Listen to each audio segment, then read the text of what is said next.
So this was one of those games that felt really good. It's an interesting game because their team didn't have a goalie for half the game. So if you look at the score, it ends up being 3-3 when they're like we score, and then right after we score that third goal, their goalie comes in afterwards, and then it's like basically an even game. But this is one of the best teams in the league in terms of like actual player skill. There's a few guys on there that can really shoot and have great hands. So them having 6 players versus our 5 is almost not a disadvantage. It was weird starting because my team was kind of like, we don't know what to do. Do we just shoot the puck all the time? And I was like, yes, you have to shoot the puck all the time. They're really good. 6 players for them is going to be in our zone the whole time. And it kind of was. I cut out a lot of footage of just zone time where no shots, but I left in the footage where like it started a play and it was in our zone a while, and I sped it up, which ended up being like a shot or a play, just because there's too much footage. It was a lot of time in our zone for the whole game, but for specifically when they had 6 players and we had 5 on the ice. This game ends up being basically a start from scratch once their goalie comes in because it's 3-3. So even then, it was pretty impressive for my team's sake, and the fact that we still ended up beating this team, and like, we scored 2 goals with their goalie in net, and they scored I think 0 or might have got 1. So we still won, even though with a fair game when they actually had their goalie. So that's a nice thing. I thought I played really good in this game, and it's nice coming like to this game from the one a few like posts ago from the Bulldogs where it was like 12 goals against. There are like the goals in this one. The first one, I wasn't out far enough, and I thought he was going to come in tighter, and he didn't. He like just does a short move and goes glove because I didn't have the angle. And then the second one was a nice move. I had to play the tip, and he pulled it back. Like I had to play it one time when he passed out in the slot, and he pulled it back, and he just wrapped around, which is a nice move. I got really lucky in the second period where they hit a post. They hit another post on a breakaway where I was totally deked out. The guy lost it on a penalty shot, but I was like, I gave him like enough pressure to kind of, like it wasn't just him just losing it. Like I poked around him, so that's why he like kind of lost. I didn't get it, but I'm giving myself a little bit of credit for that. And then I got lucky on another one where one of their really good players does like where he leaves it. I think it's the Datsuk or whatever. Where he like leaves it on his far hand and tries to wrap it behind me. He just couldn't. So I got lucky in that sense. But besides that, I played good. Like we got totally outplayed. A ton of shots. You can see how many shots we got again when they pulled their goalie in the third period, and it was just like shot after shot and zone time after zone time. I played pretty good. The third goal, again, I wasn't like, this is one where people say I'm not challenging enough, and which is fair, but it goes off my D's shin pad, and that shot isn't going in if it doesn't hit my D's shin pad. And the reason I'm not out there all that is because of the other 2 people that were coming in. It was like a 3-on-2, and there's a guy back, and there's a guy up high. And with this game, how many passes they were making all the time across the ice, there's no way I'm playing full shot that whole time. I'm giving myself a way better chance to play anything else because there was a lot of cross crease stuff and a lot of movement. And as evident with the Bulldogs team, there's so many backdoor things and there's so many plays that you can't always challenge a shooter all the way. And yeah, I should have been out further, and then maybe I would have got that tip, but it hit my D's leg and it went like high. It is what it is. I would still play that play the same way I played it now because I'm still worried about those other shots. And in order for that guy beat me clean, it's gonna have to be a nice shot. I'm gonna, chances are, stop it like 95% of the time. So that one, I'm not even like really, like if I was out more, it would have stopped it. But in the whole context of things, I wouldn't have changed there because I would have played it the same way. But overall, like I said, really happy with this game. Proud of my team for battling for this. Like I said, this team's good, better than my team is in terms of like talent-wise. So it's a struggle when they have 5 guys on the ice and 6 really kind of pummeled them, and they fought hard defensively. They blocked a ton of shots, and they worked hard at it. So I got to give them a ton of credit for that. And obviously, I'm pretty happy with my results here. Everything that I did felt great. I'm using this setup of gear that I'm not going to name, but it felt good. And like I used the small 24-inch stick too, and it worked really well for this. And everything just felt like really nice. Whereas when I played that Bulldogs game, everything felt terrible and awful. And this one, just everything felt right. I made like a bunch of glove saves on not like super hard shots, but it's like a bunch of glove saves. And I really like this glove. And this is like just examples of it where like everything felt good. And yeah, so if you're buying hockey equipment and you want to support the channel, check out the links in the description. In the US, check out links to Pure Hockey. In Canada, check out the links to Hockey Supremacy. If you click those links and make a purchase, I get a kickback from the sale. So anything that comes back from that comes right back into the channel, so I keep making more content and doing like real reviews and stuff. I got buy gear to do a lot of the tests for it, so that costs money and it would be greatly appreciated. Otherwise, if you want to support the channel without buying anything, check the links in the description to Patreon, buy me a coffee. Everything through there comes again back into the channel, so I keep making more content and doing real reviews.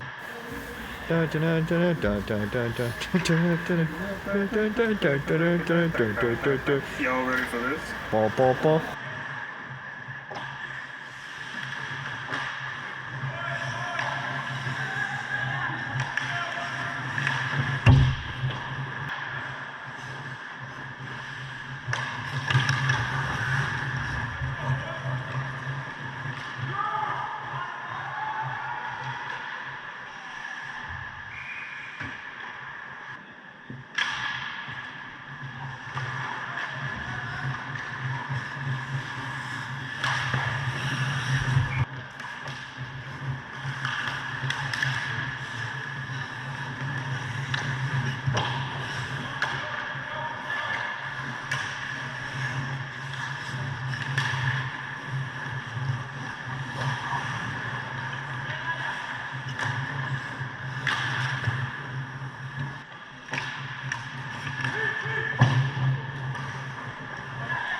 watching HockeyReviews.ca.